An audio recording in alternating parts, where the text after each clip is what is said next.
know how like Jewish people, you know what I'm saying, or Italians. Jeez. There's this.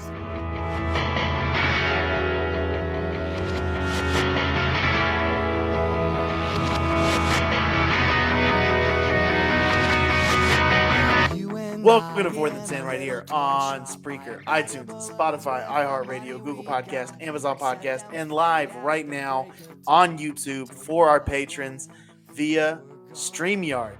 This is it. Yeah, we agree. Jonathan, let's get it. 3 comedians, 10 topics, 1 podcast, the unofficial podcast of Archie's Sporting Goods.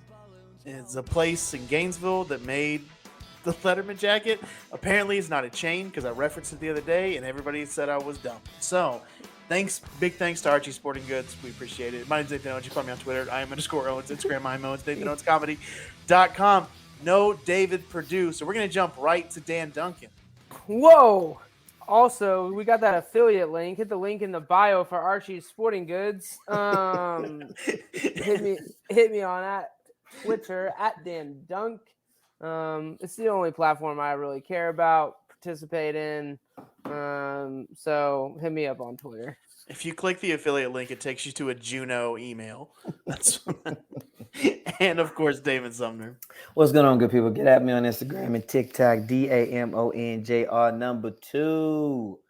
There we go. Yeah, like I said, no David Perdue. David in the streets tonight. Yeah, he was running. He said he had he said he had 2 shows at 6:30 and 7. Yeah, but he's also doing Starbucks. He's got 3 shows today. He has 3 shows.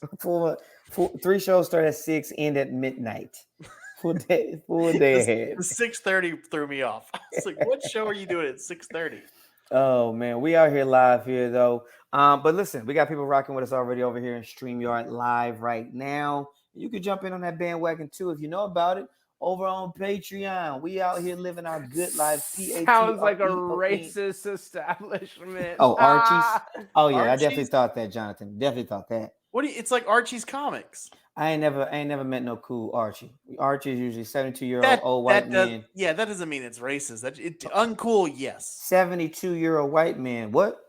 Look, equals Archie's like the comics. Archie in the comics wasn't racist. First of all, I don't know Archie in the comics. I don't know what that means. Yeah, the redheaded guy, the ginger kid. What year was Archie made? I mean, I think they're still making them. What year did it start? Oh, I have no idea. It's 50s, been around. It's 40s. been around forever. All right. Racist. Archie, all right. Veronica, Jughead. All right. I think Betty. No. I wasn't gonna be able to walk into Archie's house. That's what I do know. What I also know is that you can check or us out marry on- Archer's daughter at this point in time. at all. No, not at all. I can get my food round back. That's what I can do. But I digress. Check us out. Patreon, Patreon, exclusive content. We just dropped a pre-show episode that we recorded that. You don't want to miss out on that, man. So it's going down. Check us out over there. Yeah, I mean, I don't think we have anything else. Let's go to work. Let's do it. Let's jump right into it. Let's go ahead and jump into the NBA playoffs. The biggest matchup from yesterday, one of the matchups people were looking forward to, Memphis, Golden State. Let's talk about that one first. I want to talk real quick because we didn't get a chance to talk about this last week. But as Steph Curry is leaving after they beat the Nuggets, he's walking out. People are trying to get him to sign anything. And somebody, I couldn't really tell who was holding, if it was a kid, if it was just a kid holding a Jokic jersey. Middle school. Seeing if Steph would sign it. Now, I don't know if this is more disrespectful to Steph or Jokic. Damon, what are you feeling about it? If this is 1998 and you're at the Forum, old school LA, Chicago's in town. Last year, MJ's with the Bulls. If somebody brings a young budding Kobe, a MJ jersey, he's not signing it. Rest in peace, Kobe. He's not signing it. And MJ for sure ain't signing nobody else's jersey but MJ jersey. This is and we had a good conversation about it last week, 2 weeks ago, about being in a building, fandom, culture, context. I think, for better or for worse, unintentionally, I don't say it was disrespectful, but I have to walk away with an unsigned jersey, being like, you know what? That's on me. That's my bad. That's I take that. I actually need to go find Jokic. I thought he was coming out through this tunnel. That's my bad, big dog. So I'm not upset at all on Curry not signing it. Maybe he gave him a little pat on the back. Maybe he said, nice try, ha ha, take a picture or something. But yeah, I'm not signing somebody else's jersey, homie. This feels more disrespectful to Jokic, though. Talk about It's it. like Steph just beat you. It's almost like signing somebody's The grave. girlfriend. It's I'm it's like I'm the in girl. Denver. It's like the girlfriend coming over, or like the girl leaving the boyfriend and being like, "This person's more sexy. Maybe if I get this person to sign this jersey, like Yeah. I'm like it feels so disrespectful to Jokic." Bro. But honestly, it is the most Steph thing ever to get random jerseys that someone spent $100-$200 for these other jerseys, and people are like, "Yeah, I want your signature on this." Have you guys ever been in a panicky autograph moment where you're just like you see somebody and you're like, I want their signature, but you don't have like I had a friend who had a Dominique Wilkins autograph on a baseball because he saw him in traffic. That's all he had in the car with him. And he like threw it over to him and he signed it and threw it back. No, respect the Dominique. So I Well, you know, I'm I anti- love. Go ahead. I was gonna say I'm anti autograph getting. you are. I was gonna say the same thing. Like I do love a good signature on something that can be, put up, framed, whatever. But in general, I think autographs are silly. In general, I think like I laugh hysterically when someone goes up with a napkin and is like, "Please, Dennis Rodman, sign my napkin. This is the 1 millionth that exists in the world." But like, what are you gonna do with that napkin? What are you gonna do with that napkin? Nothing. It's gonna sit in a drawer. It's gonna come home and sit on a shelf. And if you're gonna get a signature, it needs to be on a jersey, on something that you want to frame, display, hang up. But signatures on non-meaningful items, get out of here. Not important. It doesn't make sense. I'm not a fan. All right, let's jump to this current round that they're in. So they play the Grizzlies Sunday. Warriors win. Draymond is ejected in the first quarter. Do I have that right? Second quarter, I think like First 4 or half 5 for minutes sure. left. First half, yeah. second Definitely quarter. in the first half. Yeah. Now, a lot of people immediately when this happens, Twitter goes crazy. Some people are saying like, "Hey, you can't officiate the player; you have to officiate the game." And then at first I was like, "All right, I kind of get that." And then I saw a replay of it, which is no doubt what the officials saw, and I was like, "A flagrant 2 was the right call." No, He you are crazy. The ball is down near the player's knee, and Draymond tomahawks him in the face. No, He doesn't. did not. He did not swipe up at the ball. And then this is what bugs me, and a lot of NBA players do it now. They foul you hard, and then they think on the back end it softens it up as they try to catch you. So Draymond slices him across the face, grabs his jersey, and then that's under the guise of, "Oh, I was just trying to keep him from falling." Because now, and the NBA's put themselves in this situation where they brought the idea of intent into a flagrant 2. So now players in the moment try to immediately almost argue for themselves by catching the player they just hacked. I saw an angle today on Twitter. I put it in Slack because I want y'all to take a look at it. It is not. It is the absolute right call to give him a flagrant 2. Dude, this is the worst take that you've had in weeks and weeks and weeks. Okay, first off, you have to watch this foul in real speed. Like body. No, you don't. Motion. Yes, you do. Because when they review it, they get it in slow motion. Thank you, Nate. Thanks for explaining technology. So we get to make the call that the refs make, and the refs made the right call by watching when you watch it like this. Draymond absolutely hard fouled him. No one's arguing that. It was not even close to a flagrant 2. He grabbed his jersey and he pulled him down. The end. After hitting him in the face. He did not intend to hit him across the face. So at best I give you the flagrant 1. The face one, the face one here, that looked as soft as a hard foul. The tomahawk, Nate, you got, I don't know, that's a little hyperbole on that end. I give you the jersey piece right here. Like it was like hey, it wasn't a smart move. I give you a flagrant one on that. Get the ball, get the free throw, keep pushing Yeah. here, Yeah. right Yeah. on that end. But flagrant, we've seen flagrant twos, and I think that more than just that real speed and slow motion was the the reality of Reputation. That played a piece, right? I think one of the biggest times I saw Reputation was actually as a teacher. It was my first year teaching at this school when I moved to Atlanta, 2015. I'll never forget it. And I know about this kid. I know the kid's name. He's had behavior issues, right, at the school for years. On the door, it's like open house. It's every kid's name. Listen to me. It's every kid's name on the door in this class. I'm standing, I'm welcoming parents and the kids. They look at the door. They see their name. Yeah. They see friend's name. Yeah.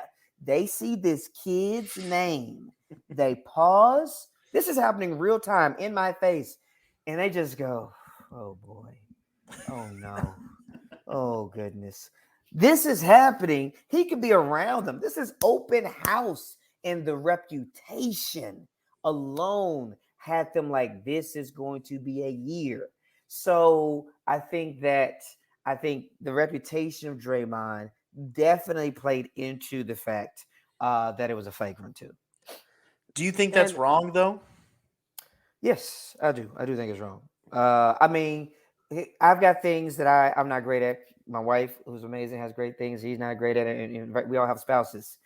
If they let's say hyper example, one of our spouses, they struggle with, I don't know, closing cabinet doors, right? Closing cabinet doors. You get in the good bed. non-issue there. Way Yeah. to find something real fast. That's it. I don't know, right? Let's hold on. Let it be clear that Damon has used Nazis. He's brought up rape in the past, and for this argument, he's just like cabinet doors. Cabinet doors. Right. What's keep a going. what's a That sweet was marital spell? fast on your feet. Well done. Well done. So that close. She comes out the kitchen. She gets in the bed. You go, hey, babe, did you close the cabinet doors? You're already assuming the negative based off of her prior. Now you got egg on your face when you go into there, all the doors closed, right? It's not easy. And I'm not saying it's not our human nature to rely on experience, right? Assumptions, right? Past experience, all these things. For me, I'm really trying as a human to assume the best. Sometimes it pans out, sometimes it doesn't. So I think So it was wrong. so a few things. One, it definitely wasn't a flagrant two. Two, I hate calls that are even if we decide that it's borderline. Calls like this that should have and almost did completely alter the Oh my trajectory of the goodness. game Crazy. should not happen. You gotta swallow your whistle, even if you think, and this was not close. So all that to be said, this actually makes their win that much more impressive to me. Right. The fact that they pulled out a win on the road without Draymond, and the whole narrative going in is they aren't going to be able to defend the Grizz in the paint, so on and so forth. And the reality is that one, with great scoring, and two, with good team defense, they are not only going to hang in, but probably beat the Grizz in 5 now, having gotten this first win at home. You saying Grizz or Warriors in 5? Yep. So a couple things here. With Steph and Clay not having their best games, for you to lose that game, that was a tough loss, yo. Like they have to come through. That I think game 2 is either going to be Warriors convincing win or they get pounded. Like either emotion and it's either Warriors going to come full momentum and beat them, or Morant and his crew is like, this is a must-win game. We can't go down in the San Fran down 0-2 with that crowd. We might get swept with that crowd. You know what I'm saying? So yeah, this is they got to come through and probably mollywop.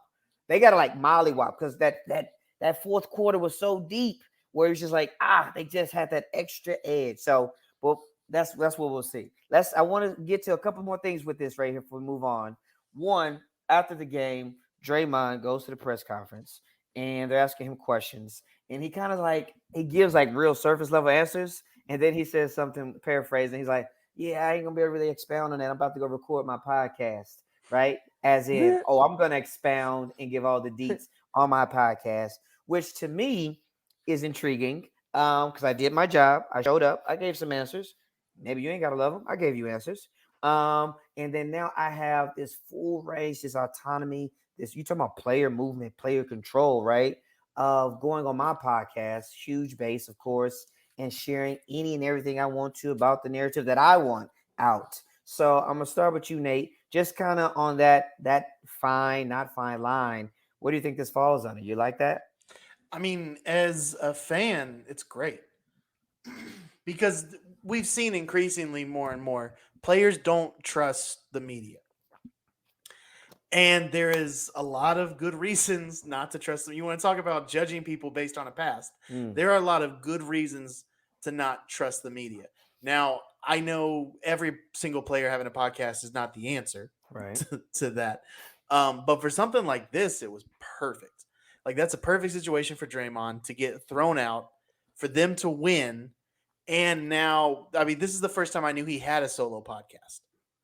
So I'm sure his listenership skyrocketed this episode. Oh, totally. Um, I mean, and they he won. launched this podcast with the convo with KD. This is the same podcast. Okay, so see, I didn't know that was his. I thought that was like a Bleacher Report conversation or something. No. That was his podcast. The, That was right the when he Draymond launched Green it. show. Yeah. Yeah. I mean, he's smart, man. Like Draymond Green, Smart man, smart. he understands the way he's going to cement his legacy. Like Mhm. he is thinking 3 steps ahead of post Yeah. basketball. Yep. I Yep. mean, he like everyone who is now on an ESPN TNT Mhm. desk should be praying he doesn't retire for 3 to 4 more years. But all that to say is I love this. I think that traditional media doesn't and hasn't embraced new media like this podcasting world of things. They've kind of scoffed at this idea. I think it didn't make our show, so I'll just say it here. Pat McPhee making 120 million today for one of the betting sites to be housed there, the studio to be housed there. It is like that whole world of this IP driven inside the ropes type conversations and getting insight. It will change the game. It will Well, change the game. because players are going to trust players and Oh yeah. former players. I mean, Aaron Rodgers, who I do not like, has a standing invitation to McAfee's show. He is one of the top 3 quarterbacks his entire career. And he is not, as far as I know, rarely on ESPN or SportsCenter. I've never seen him like guest on game day. I haven't seen a bunch of clips of him in like local radio, but every Monday during the NFL season, he is on McAfee's show. Every Monday. Every Monday, I believe maybe just during the regular season, but it's and also because McAfee's co-host, as far as I can tell, is AJ Hawk. Ah, there it is. So a former teammate of Rodgers. So you get these two guys together. It's so smart. And I mean, we saw it when Ahmad Rashad started this in the 90s. Come on, my Rashad. He was the guy that all the players trusted. Yeah. Jordan only gave him interviews after a certain point. So you can tell there's always been a bond player to player. Draymond's figuring it out. I think Richard Jefferson is starting to figure it out. McAfee obviously has figured it out. And for some reason, the networks haven't. Bro, could you imagine, right? Let's go. Let's just stay with players who are currently playing. Let's say Draymond, right? Right now, Draymond has Morant on after a game 3 win or loss. Like, and they're just getting into the game. Yo, when he pulled up from this shot and he ran, like to be inside, like to pull those layers back. You know what I mean? Like it's just the potential is crazy.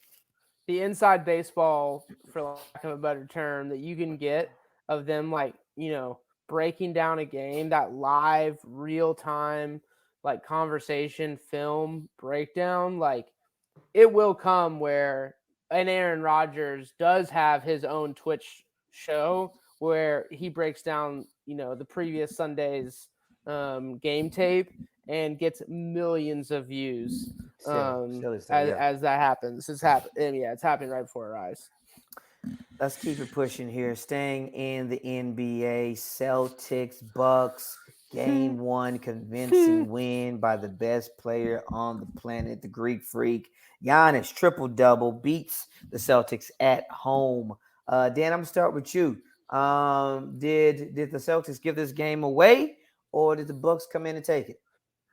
Ooh, that's that's a both and I think for me. I mean, the Celtics were what, like 10 for 45, Not good. like Not just good. so bad. I think their best three players were like 5 and like 30, like from the field. I mean, Marcus Smart and his green hair, he needs to change colors ASAP. But I mean, I honestly think, having watched the game and watched Giannis just come in and be like, that was cute what you guys did to the Nets. Just like, here's a triple double. One, Giannis is the best player on the planet. Period. Yep. Like, and I'm not a Giannis fan, honestly. Okay. Like, he's not, for some reason, like, I've never like felt an overwhelming desire to see him succeed, but like, having watched him play that game, but the takeaway conclusion was he is what we want KD to be, and in the way that he just dominates a game. I mean, the Celtics swept the Nets. They made the Nets look not good at basketball. I mean, KD averaged, I think at the end, 26 points a game or something like that. So KD, he put up points, but the point is that Giannis and the Bucks are the best team. I honestly think that the Celtics are going to come back. I think they're having the time off. There probably is a little rust factor there, but losing game one at home, definitely not on my radar. I thought they were going to continue on and at least take game one and push this thing to 6 or 7, which may still happen. But Giannis is so impressive. So to answer your question, Damon, I think the Bucks won despite the Celtics really not, putting up their best appearance. I mean, the Celtics played out of their minds last round. And they've been playing, Jason Tatum especially has been playing incredible since the beginning of March. So they were due for this. Like, it was going to happen eventually. You just can't play that well for that long without like just one hiccup. I wouldn't be too worried. I mean, like Dan said, you lost to the best player on the planet. If you're going to have a game like this, lay an egg in game one. Like, it's not great that it was at home, but yeah, if I'm the Celtics, I'm not worried. I'm not thrilled, but I'm also like, nobody thought this was going to be a 4 or 5 game series anyway. Right. Yeah, he's just got that young Shaq, yo. So it's like, this man is unstoppable. I mean, I had the Suns at the beginning of the year. I had Suns, Bucks, and Bucks win in 6. And as much as I would love for it to be Warriors and Bucks, I mean, nobody's stopping Giannis. So the fact that now he's pulling up, hitting 2s and 3s, 12 assists, 7 of those assists led to 3-pointers. It's like, all right, so now you're a playmaker. So hands up. Without Middleton too. Like, without Middleton.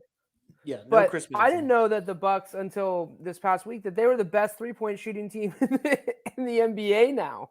Like, bro, what is happening? Defending champs for a reason. It is crazy because, like, if you're the Celtics, I don't know enough X's and O's at the pro level to know what you do. I assume you, in your mind, you go, if Giannis wants to score 50 points, you just let him. Like, you're not going to stop him anyway. So why just don't make sure Grayson Allen doesn't put up 30 points next to it. Like, that's what you have to do. But everybody is playing well on Milwaukee right now. Every single person is playing well. Every single person is shooting well.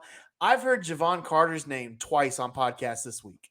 That's how well this team is playing, is that people are talking about players that I love. Hilarious. So Hilarious. it's insane. I'm not counting the Celtics out yet, No, not yet. but Not yet. maybe that sweep was not as impressive as ESPN wants it to feel, and that maybe that's just it. Let's talk about the next matchup, Philadelphia Miami. It's happening right now as we record it on this Monday night with about 7 minutes left in the fourth quarter. Miami's up 93-77. No Embiid tonight, and I think Dan, you mentioned no Embiid tomorrow night or next game as well.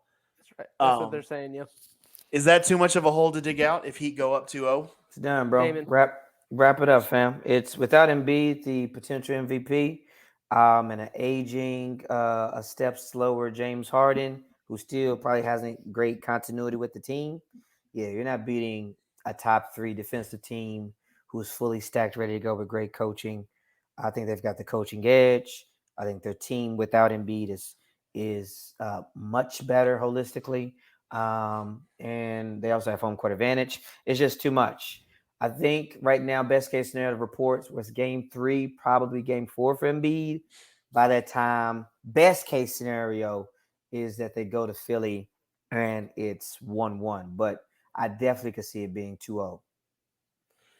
I have no idea what happened to James Harden. Yes, I agree he's a step slower. Yes, I agree about the continuity.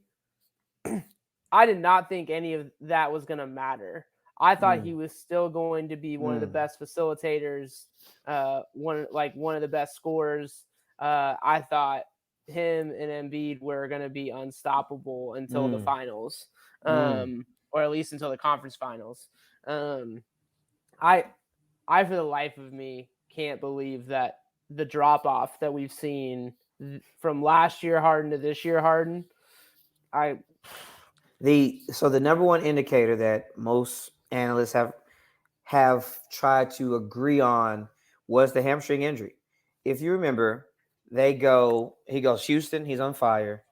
The first year he's with Brooklyn, he is a MVP candidate pre-injury. He's balling out of his mind. Kyrie, they're playing together. He's averaging a triple-double. So you got to remember that. He gets injured, right? Because he wasn't 100% last playoffs as well, right? Was never the same. And from that moment on, he has not been able to, maybe it's physical, maybe it's mental, right? He hasn't been able to just get back to where he was there. And he's only, Steph's 34, so Harden's top 33, 32, right? Age-wise. Yeah, he's not running around people. That step back three ain't the same. He's not finishing at the rim the same. Like it ain't good. That's what we're saying. They're gonna get swept. Oh wow. That would and I only say this, and I know this is me reading way too much into it for a hot take. I think Eric Spoelstra is the best coach in the NBA. Come on. And I think Doc Rivers is in his own head. Mm-hmm. Like the lineup that he put out there tonight was getting crushed on Twitter, that starting five. This is after he has one of the weirdest press conferences ever, where he basically blames everybody but himself for all these 3-1 blows. 3-1 losses. Like when you have a coach say, go look at that roster, look what I did for that roster. That's not good. On top of all of that, Embiid is hurt, and he's not coming back 100%. James Harden is not 100%. I don't see Miami slowing down. They're playing out of their minds.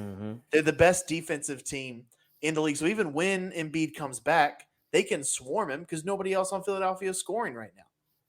It's tough. So I see him going down 0-2, 0-3, and it would not shock me if Miami swept them, but I can also see Spoelstra pulling a pop and like going up 3-0 and then taking a game off. We'll see. It's probably the least interesting matchup all second round for me personally. Yeah. It'll be over quickly, so don't worry about it. Which is crazy because both the Phillies rounds, I'm just like, no thanks. Let's keep it moving here.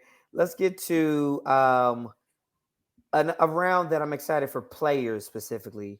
Suns Mavs. They're jumping off tonight as well. Luka in the building.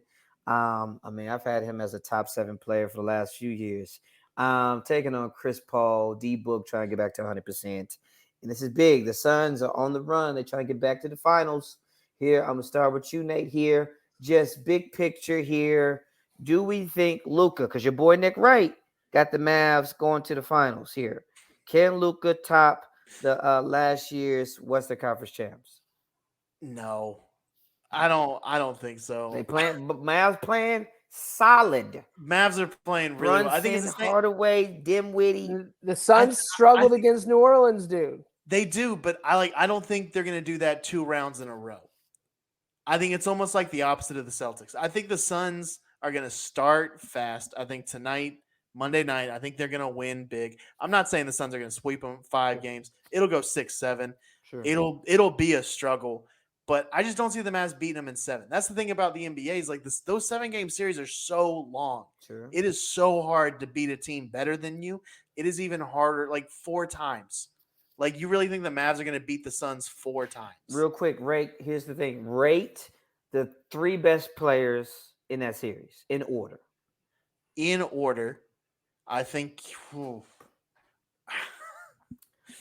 Do what you know. Say number one. Come on, now. 'cause we Stop all playing. know- Stop playing, guy. What we doing? y'all I know mean, who number no- one is. Okay, so yeah, it's I think it's probably Luka, Booker, Paul. Yeah, 1, 2, 3. Not 3, 2, 1. Healthy Booker. 1, 2, 3. Healthy Booker. Yeah, healthy Booker. But it's Paul, it's Luka, and the other person. I mean, I think it depends on what kind of DeAndre Ayton we see. I think that's going to be the absolute key. If they can play through him, if he can facilitate like he has been, if he can get him 15 and 15 a night, I think that's exactly what Phoenix needs to get back on track. I just want to see Phoenix against the Warriors. That's just what I need in my life, man. I just need Chris Paul, Curry. I need Klay Thompson, D Book. I just need it. I just need that in my life. And if I don't get it, I will not be happy. So you would rather have that than let's just go the opposite, Dallas, Memphis, Ooh. than Not- Luka this versus Ja. Maybe when Curry's 36 and Paul's out the league. Yeah, But right now, players under 25 leaping No, out of the not gym right against now. each other. Nah. They'll be here for a while. Yeah. I need the vets to get one more real quick. Who All right. do you want coming out of that series then? Just hypothetically, Suns, Warriors. Who do you want getting? Oh, I want Warriors Bucks, and then I'm not gonna say nothing. I'm just gonna watch quietly.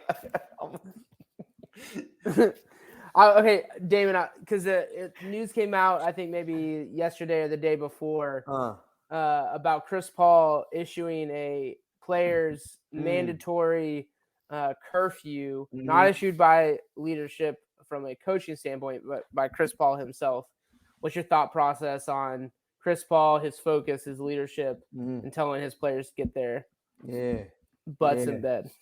You know what, man? On the leadership side, I 100% respect it. I 100% respect it on the leadership side. We're trying to win. We're in New Orleans. We got temptation out here. We got games, and we're not playing great. Let's be straight up honest. But I'm a grown man. I pay taxes.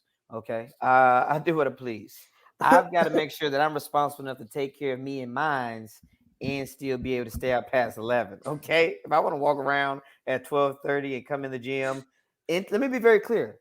Come in focused, ready to go, right?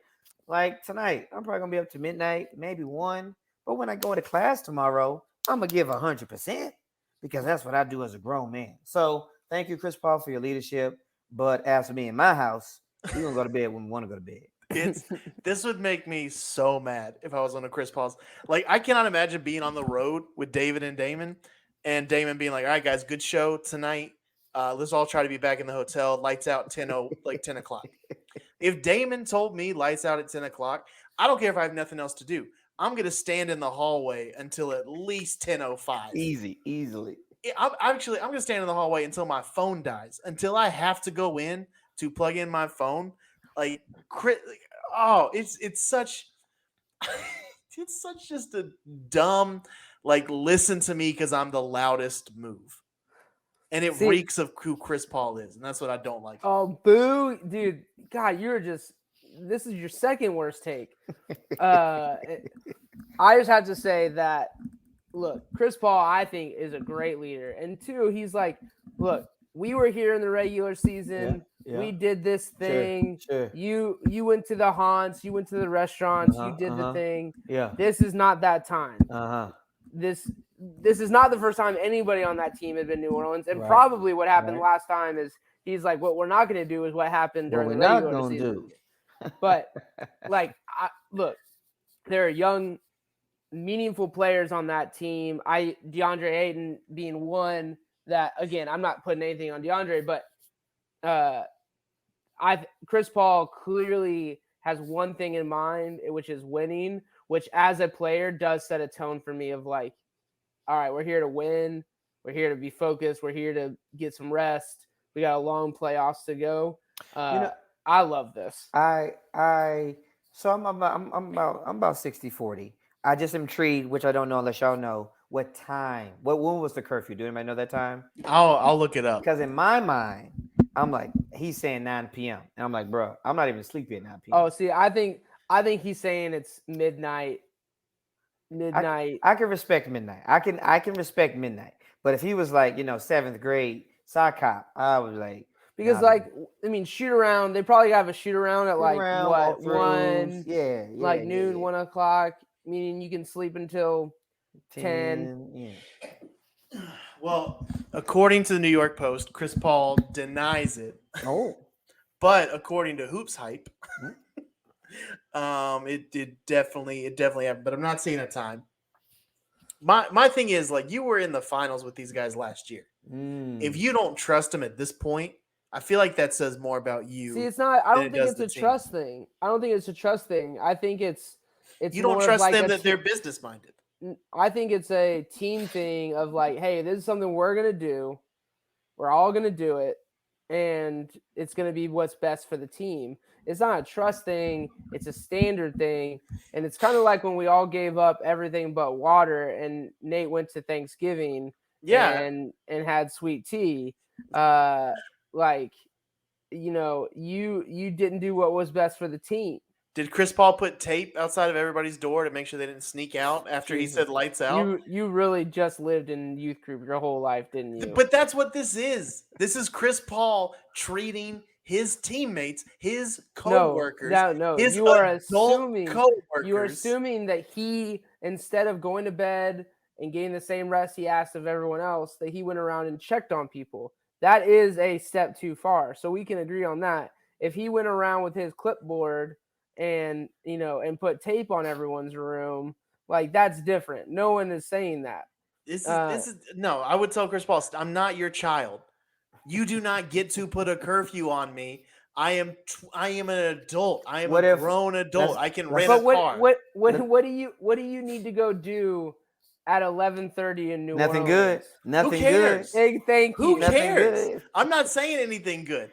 I'm not saying this isn't like you shouldn't be back. But the fact that Chris Paul is like, you're gonna be back. That's when I push back. It's like, what, you didn't trust me that I wasn't gonna be smart? Like, I was the guy next to you in the locker room while we were in the finals last year. Like, you don't think I'm business minded after this much time with me? Then that's on Chris Paul. Let me ask you this. Not that Jordan would have ever put a curfew on anyone, because that man was out later than everybody else. But if Jordan or Kobe had done this to their teams, would it be different? Yeah, I would have said I would have said the same thing. It's a step too far. These are adults. You cannot treat them like kids. See, I think Chris Paul looks at them as adults, but also looks at them and says, "You're not getting in the way of this." Like, let me flip this around. This is Chris Paul's last chance. Let's be honest. Let me flip this around on you. If LeBron had done this, Dan, if LeBron had told all of his teammates when they have to be back in the hotel, are you telling me you love it as much? No. If it's LeBron, I don't. I appreciate the honesty. You could have bailed out and lied to us, but you did it. You did it. I would hate it. You didn't so lie much. to us. You lied to us. That's how I feel. It's Chris Paul. Stop punching people in the nuts and stop caring about when people are back. I'll say this: we could keep it pushing. I wonder how much. I'm speaking for myself, speaking for y'all, speaking for just in general. Like, had he won a ring, like let's say he has a ring, he doesn't have a ring yet, so it's like, oh, I can get you to the promised land. I know what we should do. like, but I don't have the full blueprint because I ain't got that chip beside me to Yeah. kind of add moxie to this statement. Yo, we be in the bed by 10. We get up by 8. We eat protein. This is how we got our title. Let's run it back. Yeah. You know what I mean? Yeah, I'm I just agree. intrigued because you named Nate champ or Dan. See, Somebody named champions. the thing is, I don't have an issue with that mindset. Okay. I have an issue with the word curfew. Oh. If Chris Paul says, "Hey, look, this is how you win, and I need you to buy into this," then that's different when somebody voluntarily buys in. Okay. I like the idea of like either like be part of it or get out. This is our culture. Our vets set the culture. The fact that Chris Paul initiated a curfew now. Okay, but That's what bugs you are assuming a lot. You're assuming media and hype hoops got Yes, got the positioning of the statement right, because it could just as easily been Chris Paul has a players only meeting. Hey guys, on the road, this is what we're doing. This is the culture here. We need you to get on board, and then that leaks out, and it's like Chris Paul sets a curfew, right? Yes, like absolutely. It's easily spun that way. Right. And I'm also implying tone and the way players would have reacted. I want to hit Todd. He just throws in here. Dennis Rodman was in these streets missing for days and won a few rings. I think Todd doesn't make an inaccurate point. But what I would say is that Dennis Rodman was wired to play a certain way, living a certain type of life. Dennis Rodman is an anomaly as it pertains to so many things. And I'm not sure that we should compare Dennis Rodman's winning formula to anyone else other than to Dennis Rodman. I still want that movie of Michael Jordan trying to find Dennis Rodman in Vegas. That's the next Hangover trilogy I want. Is Michael Jordan chasing Dennis Rodman around like a Scooby-Doo movie. Oh, it'd be amazing.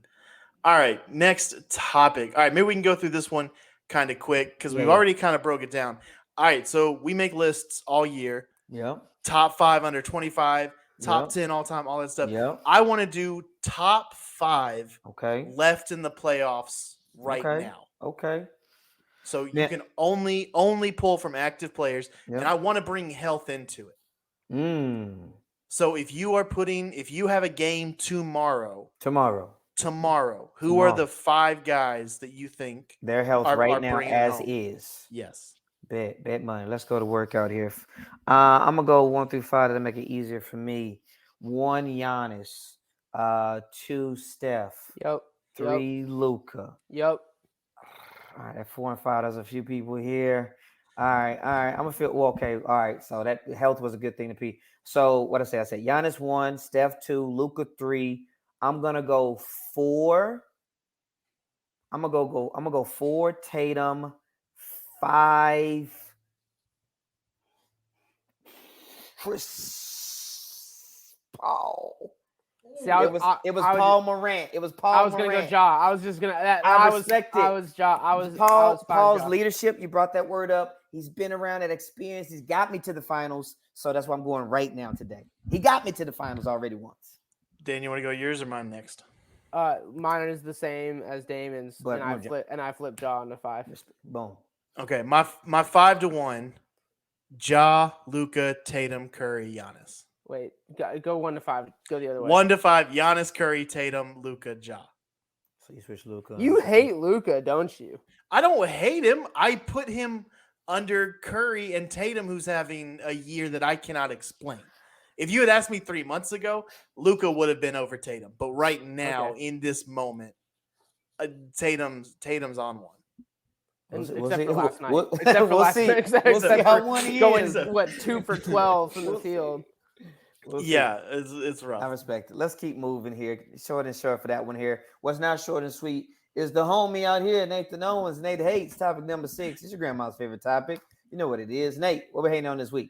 All right, let me just say before I talk about how much I maybe don't love this TV show, I am going to watch every episode of it. So get that out of the way. I will watch every episode of it. What a caveat. I am now 2 seasons, maybe 3 seasons into Mad Men, and I do not get the whole appeal. At this point, it's like I want to complete it because I've gone this far into it. I don't know how many seasons there are. I do not get how this started. Number one, it's made me mad that John Hamm never played Superman. That has already bugged me. He is in suits all the time. Last episode, he was in a phone booth, and it just infuriated me that we never saw this guy get to play Superman. Second, I think it bugs me that they're admin. Like, they're admin in the worst time in the world for ads. Like, these ads are the worst. These guys are just like walking around New York with their suits and they're cheating on the wives stuff. Like, they're just pulling in butts wherever they go. They're just like, give me that butt. I'm an ad man. And women are like, sure, that sounds great. And then it's like, I don't know if you've ever watched old TV, but like the ads are terrible. The ads are so, it's just like Colgate toothpaste for your mouth and your teeth. And it was like, they're trying to be like, those are the guys that were killing it. Those were the smartest, savviest guys in all of New York City. The people that were like, Folgers coffee, put it in your mug. Like, they're trying to make, I think that's what bugs me, is that I do not believe that anybody that made any of those ads were cool. It's not, it just doesn't make sense. I mean, think about the culture of the TV, of the world. I Love Lucy. You go back and watch an episode of I Love Lucy. Come on. And like the whole premise of the show is them working in a chocolate factory, like, and the gag is the belt goes too fast. Like, that's phenomenal. That's timeless. Okay. You could watch I Love Lucy today. If I made you watch 30 minutes I love of I Love 60s commercials. I'm just saying, they back in the 50s and 60s, they had a lot, there hadn't been a lot of ads run. So they kind of had a lot of blank space to play in. It wasn't like, today we have to be like, oh, well, we can't do that because it's been done 3 or 4 times. Like, it's just, I do not get, like, I don't know what it is. Like, I don't know if Mad Men is a comedy. I don't know if it's a drama, because it's bad at either one. Like, it's not a dramatic drama and it's not a funny comedy. I don't know where it lives. Like, I don't know if you guys have ever had like something blended that you've never had blended before. Like, I remember one time, like, one of my friends dared me to like drink a McDonald's breakfast smoothie. So they like blended up like a sausage biscuit and a hash brown, and I had to drink it. And I remember it not tasting bad, but being so bizarre that it freaks me out. And that's how I feel about Mad Men. I'm like, I don't like this. I don't know if I dislike this, but I'm going to keep eating till my plate's empty. I don't know what it is. I cannot figure it out. Maybe it's just because John Hamm, super handsome dude.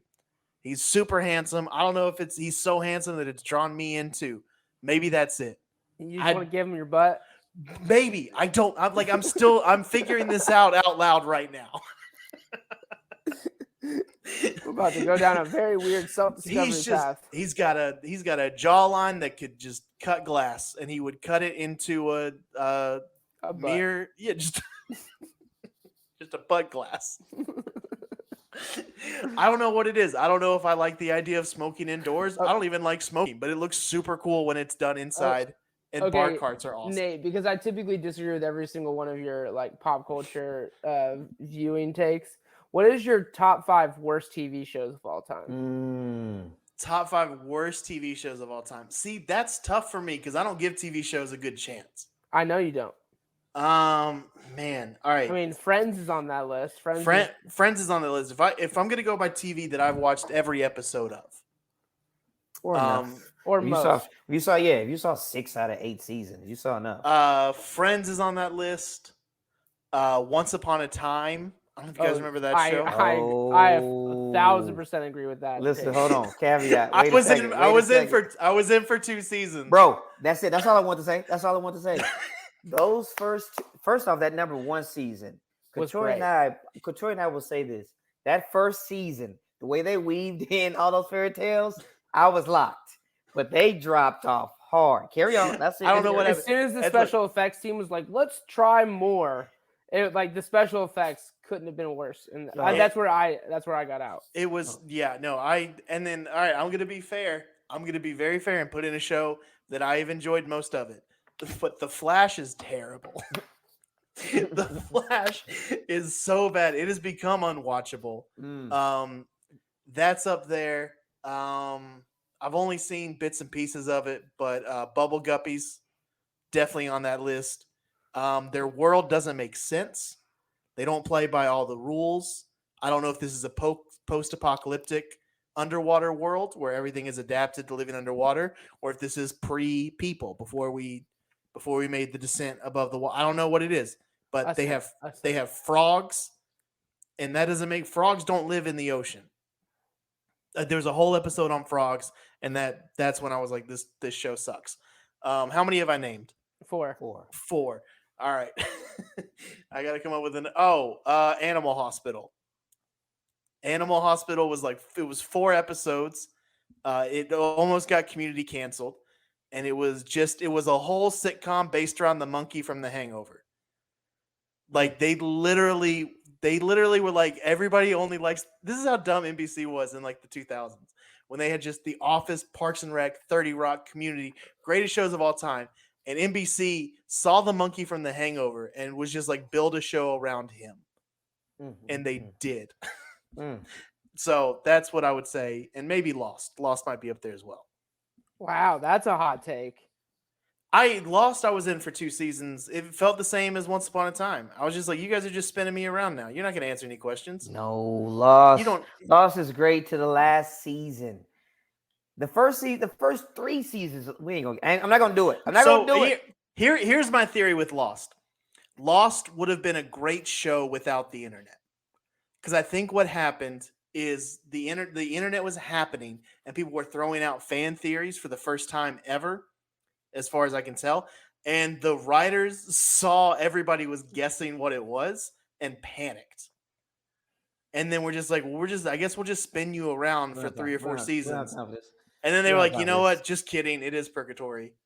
You know how you guys all said it was purgatory in season 1? And we were like, no, it's not. We can come up with something better than purgatory. I don't know how to unpack it. Lost is one of the most frustrating shows because it's a show that I really like, don't love, but I have to defend it because people quit it before you got more information. And so I can't unpack what you don't know. Someone's going to back away. Okay. I had to just throw in here real quick and then we'll move on. Yeah. Me and Allison just finished the newest season of Marvelous Mrs. Maisel. You can't. Disappointed in this last season compared to the first 2 seasons. Wait, this season 3 or season 4? Season 3. Season 3. First two seasons, epic. Just epic. This season was like the middle movie in Lord of the Rings that literally just is like sets up the next 3 storylines for the next season, but like really just it was like, we got to do a season. We know where this is going. Let's make 8 episodes that doesn't really move this whole thing along. Just kind of introduces. It's like y'all watch Westworld? Yes. Westworld I haven't watched so I don't think I've watched is that the one where they're in the real world? Listen to me. Yes. Okay. I couldn't get into TV. We gotta get out of here because I can talk TV all day. Westworld. Dan, y'all watch Westworld? I haven't. No. You would love the first season. Please watch. First season, some of the greatest TV ever. Thank you. I put season 1 of Westworld against any show ever. Like pound for pound, season 1. Mm-hmm. Any show to come out the box, I put money on it. Dan, you and Allison, please make a plan. HBO. HBO. Season 1 of Westworld is a masterpiece. I don't use that word. It is amazing. Woo! I might have to rewatch that. It's very confusing. Real quick before we move on, let's all give one positive TV recommendation. We talked a lot negatively about TV. I would say if you are above 18, The Righteous Gemstones is one of the funniest shows I've ever seen. Is it? Now, it's going to have a lot of language, and there's going to be a handful of wieners making an appearance. So I got to give that caveat. There's wieners, man. Look, there's going to be nudity, but I will say the wieners are not wasted. Every wiener has a purpose and a punchline, and that's what I appreciate. It's not gratuitous. Yeah. Like something we're currently watching, or just currently watching. We kind of discovered. Libby and I found Abbott Elementary a couple weeks ago, and that show is phenomenal. Big fan. Yeah, well, you took 1, Abbott Elementary. It's all good. 2, real quick here, Southside on HBO. We're really, I'm watching that independently. That's my independent show. Southside, very funny. on HBO. And then I really enjoy.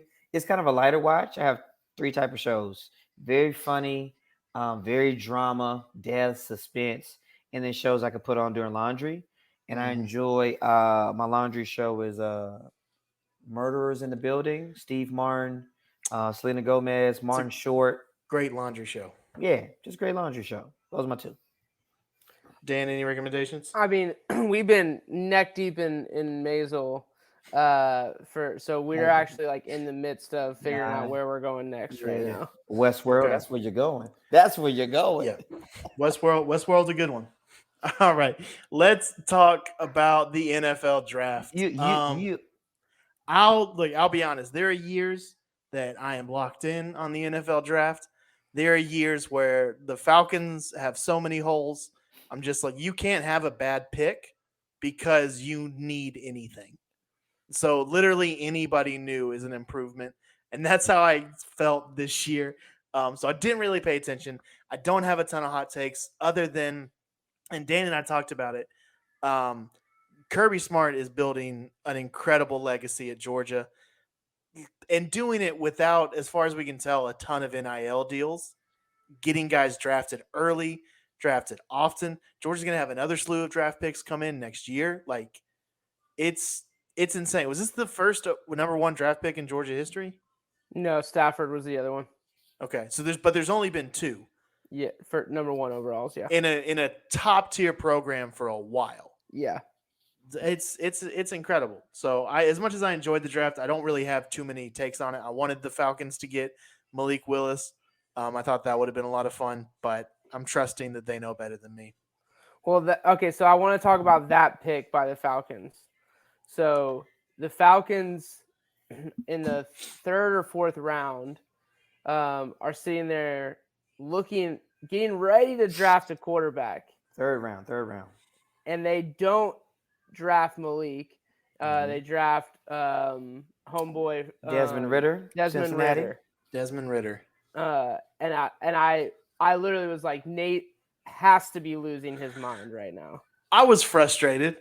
I don't know. And like I said, this is one of those things where in your mind they should know better than you.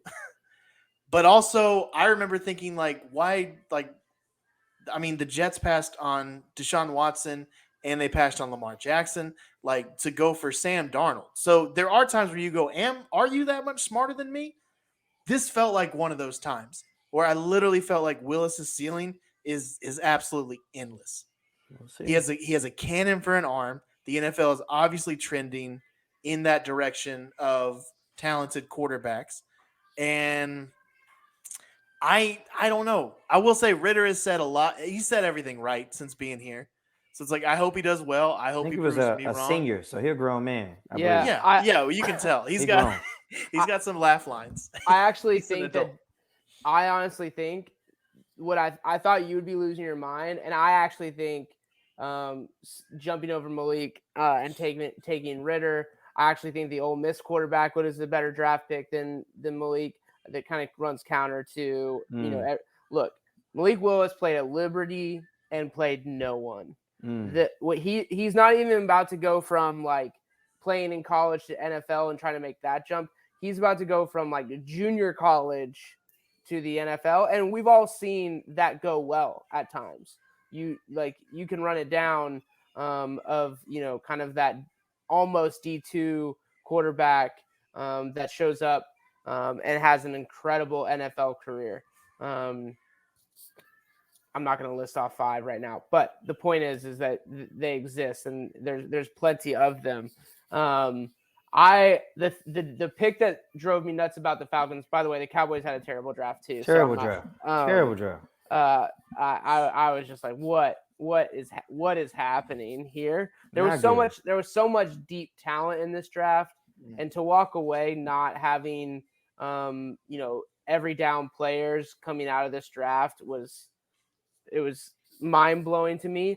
What I actually think though is that a pick that I went nuts on, that the Falcons passed on to Kobe Dean. And now having done some additional research on this kid that they drafted from like South Dakota State or Mm. something like that. That Mhm. was the middle linebacker and quarterback and running back out there. Like, I actually think he's going to be the leading tackler on the Falcons next year. And having done the research now and watching, he ran like a 4.14, like, I mean, just incredibly fast. Linebacker. So I actually think if you look at the Falcons, I think they got 5, if not 6 starters in the draft, which overall, I don't know that Mel Kiper rated it that highly, but I think overall the Falcons had a pretty good draft. So I think the Falcons had a good draft. Obviously, the pop culture thing right now is the Giants and the Jets both had incredible drafts. Got some Ravens had a real good draft. Meaningful players. Buffalo, Kansas City got better. So I think a lot of the top tier teams, I think, continued to trend in the right direction. But I think that it's a lottery pick, meaning it's a 1 in 100 shot. But I think Desmond Ridder could be your quarterback of the future. And I think he's about to watch a Heisman winning quarterback who's been in the league for 8-9 years, who has a pretty similar style to him. So I think like the offense is going to be able to be built in a similar way and be handed to Ridder eventually. So to jump off that a little bit, what are y'all's feelings about what the Titans did? Because 2 years ago, giving up A.J. Brown? The Titans put a lot down to get A.J. Brown and get Julio Jones, and they dropped Julio and traded Brown. And if I was a Titans fan, I would be very worried about what they're doing right now. I mean, they basically drafted a college version of A.J. Brown. Like, I mean, he's like the same exact body type. So I think, look, it's the same exact. That was the point. Like, the Falcons drafted that running back, big running back, and then cut homeboy today. Mike Williams. No, not Mike Williams. Can't think of the top of my head. Big running back that was the Falcons' second, third string running back. Saved $2 million, $3 million in the cap hit, and they basically replaced their and the draft is to replace older players that hurt your cap space and bring in a younger player that's under control for 4 years. So I think the Titans are rebuilding without saying they're rebuilding, and I think they drafted a quarterback too. Yeah. Last thing I want to say, and this is still my favorite thing. Did y'all see the live stream of Sean McVay making fun of the Patriots pick? No. So I mean, the Rams, they traded away, I want to say all of their picks. If not, they definitely traded away their first and second, maybe third round picks. And so they're kind of like live streaming the Rams previously before the season, right? Like yes. Before the draft. It wasn't to like get Stafford. No. And so they're like live streaming their war room, which they're just watching. And then the Patriots took that guy from UTC in very early, which look, maybe he's super talented. I don't know. This is not a knock on him. And then Sean McVay just leans back and he goes, well, I guess I'm the idiot thinking he'd be there at 1:30. And then everybody just laughs. And they are just like high-fiving. They're pointing. It was amazing. And I was like, okay, this maybe it is smart to trade away draft picks. It completely convinced me of you know what? Yeah, trade all of your draft picks and your war room is just you and a bunch of drinking buddies playing Madden. That sounds phenomenal. Dude, the one player that I think he's hurt right now, but having played against him twice last year or watched him play live twice last year, Jameson Williams, I think we're going to look back in 5 years, and I think he's going to be one of the top 3 receivers in the NFL. And I think that the Lions, I just hope that Aiden Hutchinson, JMO don't go into the Lions world and just get ruined and I mean, basically get Stafford into oblivion. Because, I mean, the Lions had, top to bottom, had an incredible draft because they had so many picks primarily. But, I mean, they had 3 picks in the first 46 picks. So, and I think those 3 picks do set them up for success, but we will see. They still need a quarterback. I'm not convinced that they have the quarterback of the future over there. No, I don't think they do. Shout out to David Drake, the only Detroit Lions fan that I know that just suffers on Twitter every Sunday. And you know what? It's kind of nice to see other fan bases hurt like you do sometimes. Oh man, there it is. Y'all heard it, right? Oh, heard This- that this- thing. The sound that you guys all know and love. Everybody knows what it means. It's time for the greatest segment in sports talk history, On the Clock. You know what? That's not bad. I'm going to write that one down. welcome to On the Clock. Let's get some On the Clock music. This is called Into Space. Have we listened to that one before? Space. Probably it's gonna be bad. Can we stop doing the music? The music's so bad. It's just I feel like you found out that you could play music through I this did. platform, and you're I like, did. let's do it. trying to get our money's worth. All right, I'll put in music later. We'll get demonetized on YouTube. Anyway, starting out, number one, we're on the clock. We're talking Trevor Bauer, Dodgers pitcher, with many very terrible allegations towards him. Major League Baseball has finally suspended him for 2 years. It's the longest suspension, with the exception of getting banned for life. Trevor Bauer, 2 years. I feel like it's about time. Do y'all have any hot takes when it comes to this? Trevor Bauer will never pitch again, Good. and I mean, I hate it for him that like clearly he needed help. Clearly he hurt a lot of people, and that's like the whole world. This sucks. But dang, like to be as talented as he is and just basically throw that all away because you clearly can't control yourself, and you are a terror, literally an evil person from a movie. That sucks. Nate, did you say why? Did you give the reason? He's a rapist. I mean, just in case people at home were like, what? I did mean, he so basically, the sex started as consensual. So we'll get that out of the way, and then people started complaining because he would go too far. They would ask him to stop. It became very aggressive. It became very hurtful. There was physical damage after women were telling him to stop. Oh yeah, we didn't wrap this man up forever. Put him in a box. Yeah. Like, that's 2 years.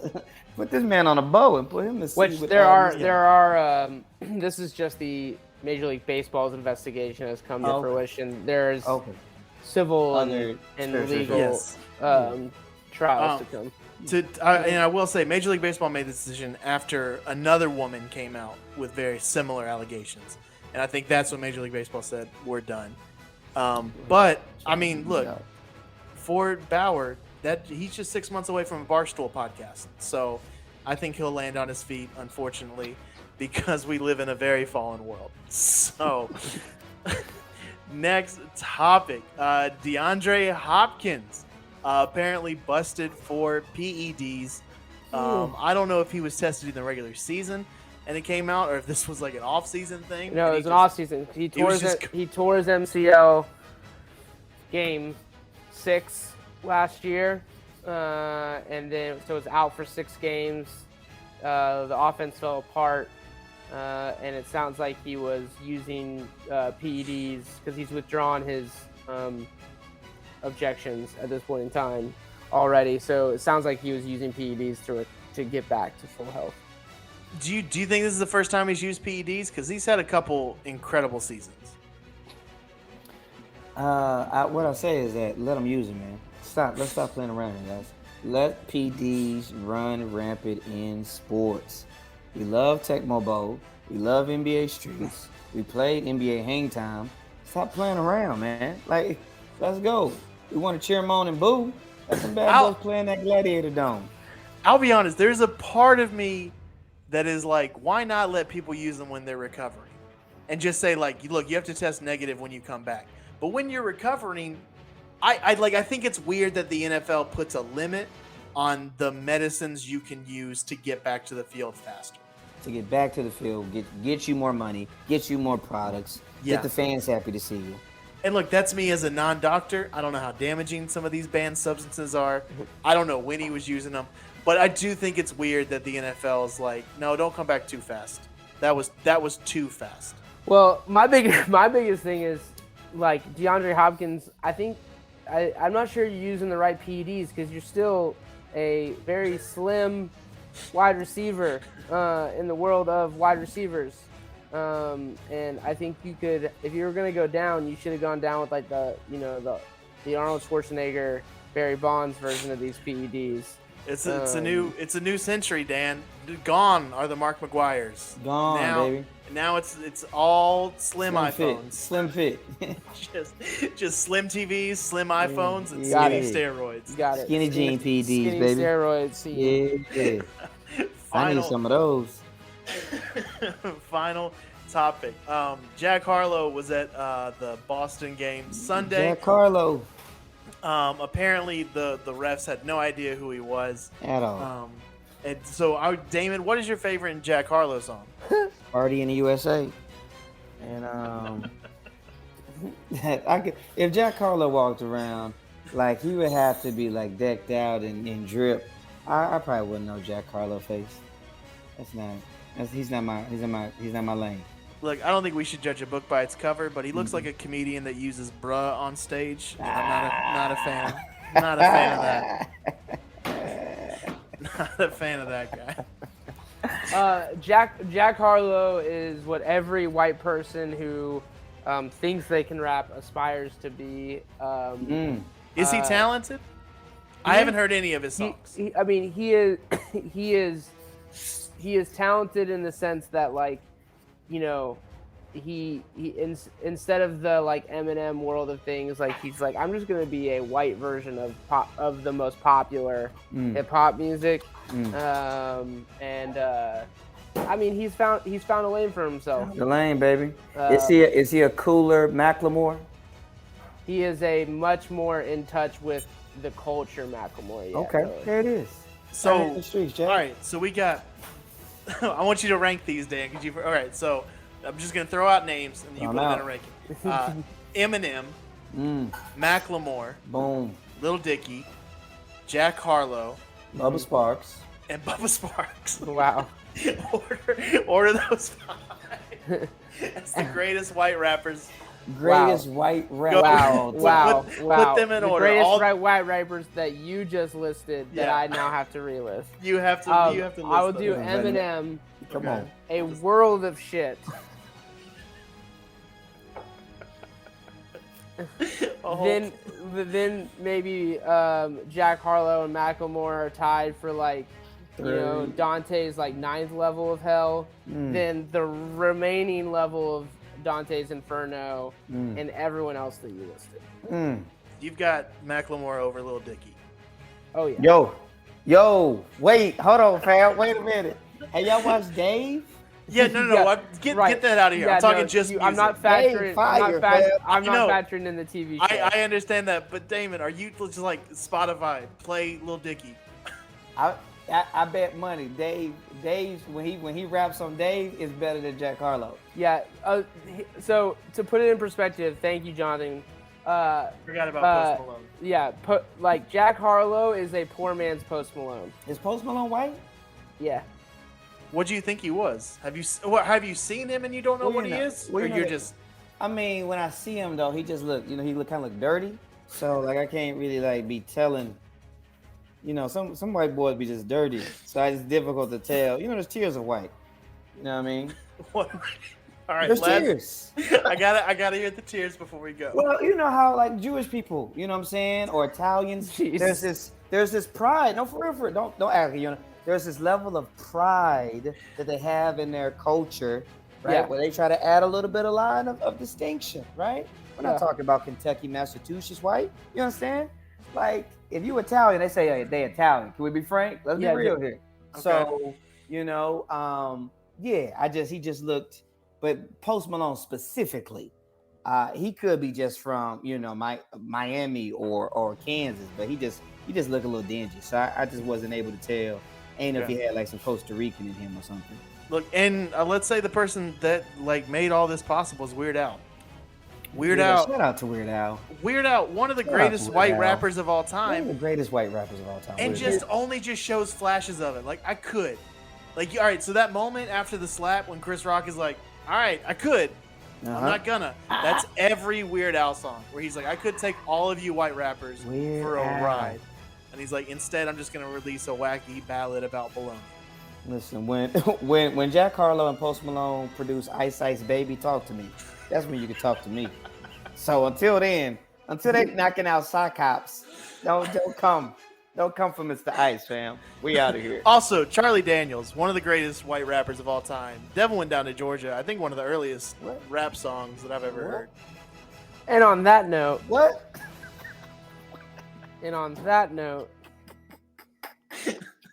What? That's it. That's all of our topics. yeah. Charlie Daniels. Oh my Charlie God. Daniels. Y'all, thank you so much for listening. We appreciate you hanging out. You put Trevor Bauer like right in Barstool, like that comment in and of itself is Charlie putting you Daniels is a pretty rapper. damn close to the Barstool universe of comments. Look, listen to Devil Went Down to Georgia. It has hip hop influences. Don't That's do it, all I'll Bill. say. Don't do it. That's it. All right. That's all 10 of our topics. Thank you all so much for sticking with us. Appreciate all the patrons that jumped into the chat live. One more time. My name is Nathan Owens. You can find me on Twitter at @IM_Owens. Instagram, I'm Owens. NathanOwensComedy.com. Check out my special, Name Brand Human, right now, wherever you find comedy. Or if you want, go watch it on YouTube. I would appreciate those numbers. There it is. Get at me on Instagram and TikTok, DAMONJR2. Dan, run the socials back. Dan Dunk, hit me on Twitter. Let's talk about football. It's coming back. It's close. I feel it. There we go. Hashtag 4th and 10. See y'all next week. Holla. Peace.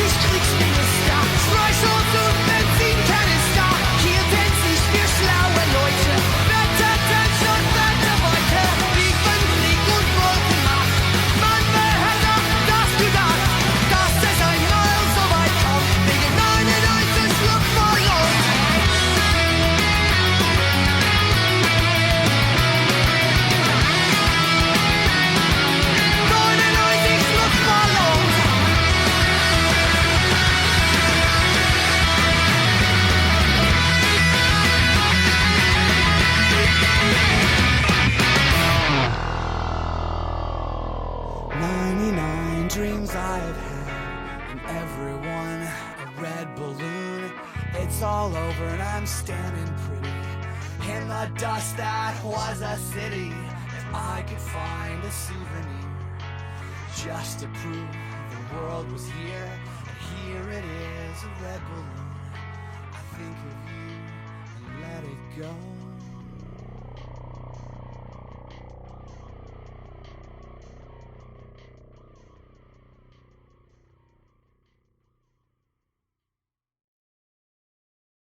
So I tell the swamp donkey to sack it before I give her a tonk in the tradesman's entrance and have a lick me yarbles. Wow. You guys are on like a completely different